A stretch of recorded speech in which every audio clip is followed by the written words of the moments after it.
Sometimes as leaders, we're afraid that the world may fall apart if we unplug for a few hours. It's not. But here are 3 real strategies that actually work. Set a Sabbath auto reply. Just 1 sentence.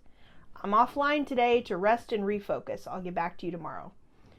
It sets expectations and gives you breathing room.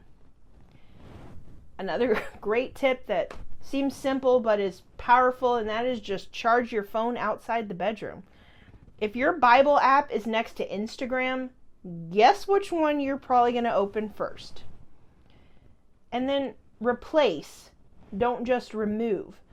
You see, unplugging isn't about doing nothing, it's about doing the right thing.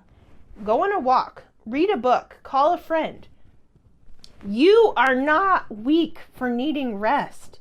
You are wise for choosing it. So unplug on purpose. Recharge with peace. And be ready to keep serving because God called you.